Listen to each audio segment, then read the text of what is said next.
السلام علیکم ورحمۃ اللہ وبرکاتہ۔ سوال یہ ہے کہ نماز میں آنکھیں بند رکھی جا سکتی ہیں یا نہیں؟ وعلیکم السلام ورحمۃ اللہ وبرکاتہ۔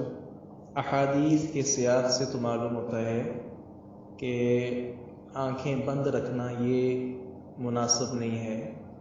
اس کی وجہ یہ ہے کہ آپ صلی اللہ علیہ وسلم کی نماز کا طریقہ ہماری امی جان سیدہ عائشہ رضی اللہ عنہا نے جو بیان فرمایا وہ یہی ہے کہ آپ کی نگاہیں نیچے ہوتی تھیں، وہ دیکھ رہے ہوتے تھے نیچے۔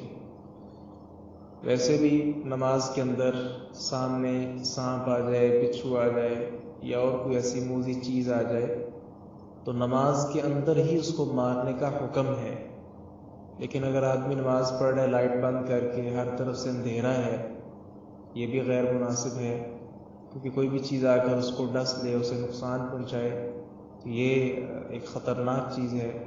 اس طرح اگر وہ لائٹ چلیے لیکن آنکھیں بند کر لیتا ہے پھر بھی وہ یعنی نماز یہ نہیں سکھاتی کہ آدمی بالکل غافل ہو جائے دنیا سے، کم از کم آس پاس کا ہلکا سا علم ہو۔ تو یہ یعنی احادیث کے مطابق یہ ضروری چیز ہے۔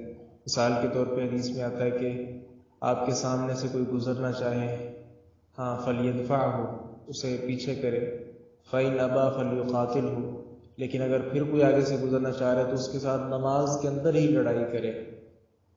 تو اگر اس کی آنکھیں بند ہیں تو پھر تو وہ حضرت صاحب کچھ بھی نہیں کر پائیں گے، انہیں سانپ بھی ڈس لے گا، ان کے آگے سے جو چاہے گزر بھی جائے گا۔ اس لیے مختلف قسم کی جو احادیث ہیں ان کو سامنے رکھ کر یہ معلوم ہوتا ہے کہ نماز میں آنکھیں بند کرنا یہ درست نہیں ہے۔